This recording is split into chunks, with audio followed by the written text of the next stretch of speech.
একটি জাঁকজমকপূর্ণ মিলনায়তন। সামনের সারিতে বসে আছেন দেশের সবচেয়ে প্রভাবশালী আইন প্রণেতা ও রাজনীতিকরা। মঞ্চে দাঁড়িয়ে থাকা নেতা হঠাৎ মাইক্রোফোনে এক অদ্ভুত প্রস্তাব নিয়ে বসলেন। আসন্ন জাতীয় নির্বাচনই বাতিল করে দেয়া হোক। মুহূর্তের জন্য স্তব্ধ হয়ে গেল চারপাশ, কারণ সেই নেতার আশঙ্কা ভোট হলে তার দল ক্ষমতা হারাবে আর তিনি নিজে পড়বেন কঠিন আইনি গ্যারাকলে।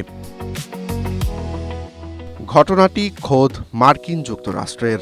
গত ৬ জানুয়ারি ওয়াশিংটন ডিসির কেনেডি সেন্টারে রিপাবলিকান পার্টির এক রুদ্ধদ্বার বৈঠকে এই বিতর্কিত মন্তব্য করেন প্রেসিডেন্ট ডোনাল্ড ট্রাম্প। ২০২৬ সালের নভেম্বরে অনুষ্ঠেয় মধ্যবর্তী নির্বাচন নিয়ে ট্রাম্পের এই ইচ্ছা বর্তমানে মার্কিন রাজনীতিতে তোলপাড় সৃষ্টি করেছে। সাম্প্রতিক সিএনএন ও গ্যালাপ জরিপ বলছে ডোনাল্ড ট্রাম্পের জনপ্রিয়তায় বড় ধস নেমেছে। বর্তমানে তার অ্যাপ্রুভাল রেটিং ৩৯%-এর নিচে, যা তার দ্বিতীয় মেয়াদের সর্বনিম্ন।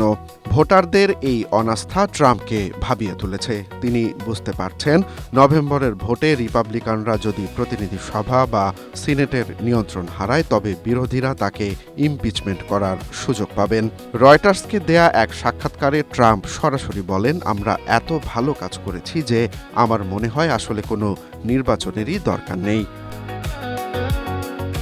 তবে ট্রাম্পের এমন মন্তব্যের পর হোয়াইট হাউসের প্রেস সেক্রেটারি ক্যারোলিন লেভিট দাবি করেছেন, প্রেসিডেন্ট ট্রাম্প এটি রসিকতা করে বলেছেন।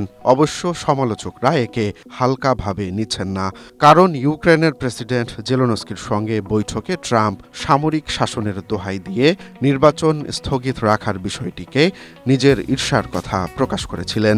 এছাড়া তিনি ২০২৮ সালে অসাংবিধানিক তৃতীয় মেয়াদের লড়াইয়ের ইঙ্গিতও দিয়ে রেখেছেন।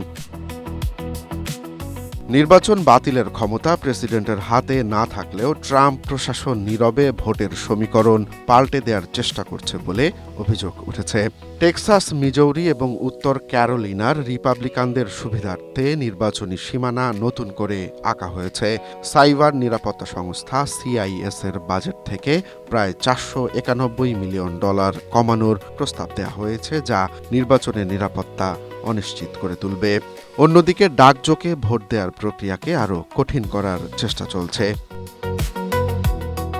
মার্কিন সংবিধান অনুযায়ী প্রেসিডেন্ট চাইলেও নির্বাচন বাতিল বা পিছিয়ে দিতে পারেন না। ২০২৭ সালের ৩ জানুয়ারির মধ্যে নতুন কংগ্রেস শপথ নিতেই হবে। আরিজোনার সেক্রেটারি অব স্টেট আদ্রিয়ান ফন্টেস বলেন, আমরা যে কোনো পরিস্থিতির জন্য প্রস্তুত। গণতন্ত্র রক্ষার জন্য প্রয়োজনে আমাদের আদালতের শরণাপন্ন হতে হবে। ২০২৬ সালের এই নির্বাচন কেবল ক্ষমতার লড়াই নয়, বরং আমেরিকার দীর্ঘদিনের গণতান্ত্রিক কাঠামো টিকে থাকার এক কঠিন পরীক্ষা হিসেবে দেখা দিচ্ছে। Romance Talukdar, Asia post.